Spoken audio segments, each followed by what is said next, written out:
Olá pessoal, de volta ao canal e concurseiro. Na aula de hoje nós vamos falar sobre a nova lei de abuso de autoridade, a Lei 13.869, de 5 de setembro de 2019.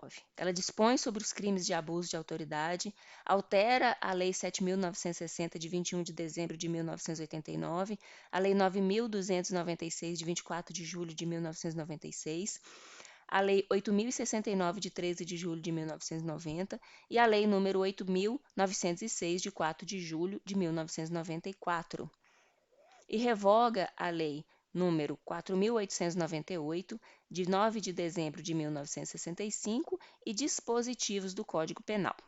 Então, qual é a definição de crime de abuso de autoridade? São aqueles cometidos por agente público, seja ele servidor ou não, que no exercício de suas funções ou simplesmente a pretexto de exercê-las, abuse do poder que lhe tenha sido atribuído.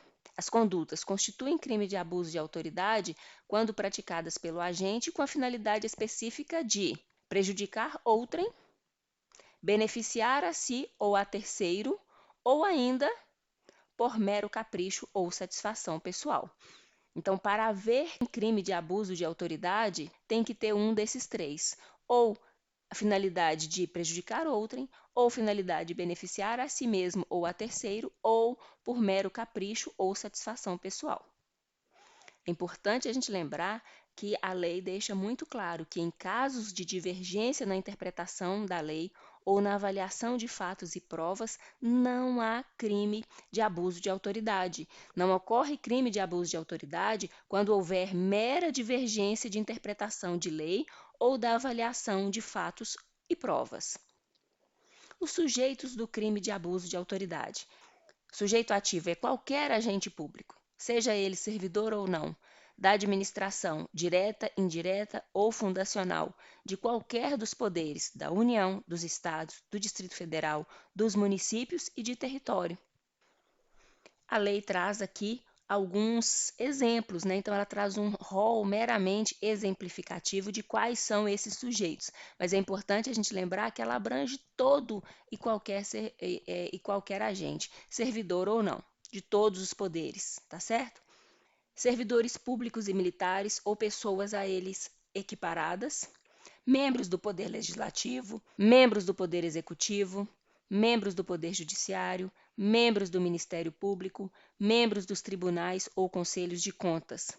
E o conceito amplo de agente público que a lei traz é o seguinte: é todo aquele que exerce, ainda que transitoriamente e sem receber nada, né, ainda que transitoriamente ou sem remuneração, por eleição, nomeação, designação, contratação ou qualquer outra forma de investidura ou vínculo, mandato, cargo, emprego ou função em órgão ou entidade abrangidos pelo caput do artigo.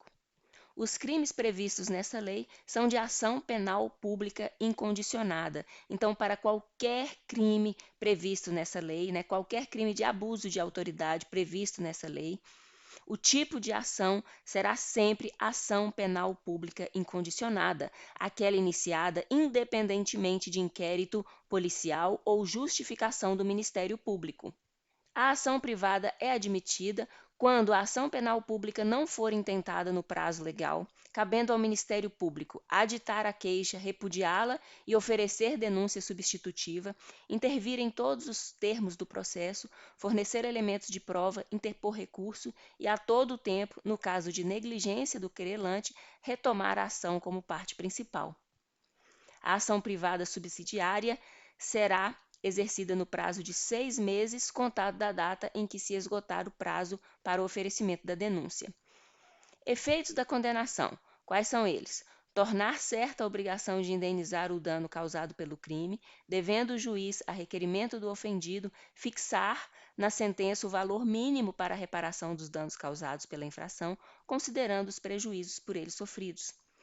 A inabilitação para o exercício de cargo, mandato ou função pública pelo período de 1 a 5 anos, a perda do cargo, do mandato ou da função pública.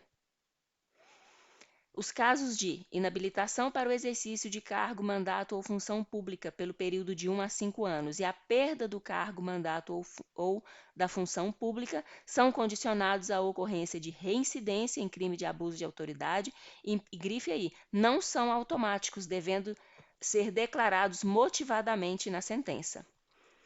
As penas restritivas de direitos, substitutivas das privativas de liberdade, são prestação de serviços à comunidade ou a entidades públicas, suspensão do exercício do cargo, da função ou do mandato pelo prazo de 1 a 6 meses, com a perda dos vencimentos e vantagens. Então, lembre que nesse caso aqui tem perda de vencimento e vantagem, e elas podem ser aplicadas autônoma ou cumulativamente. As penas previstas nessa lei serão aplicadas independentemente das sanções de natureza civil ou administrativa cabíveis. Os casos de falta funcional serão informados à autoridade competente para a devida apuração.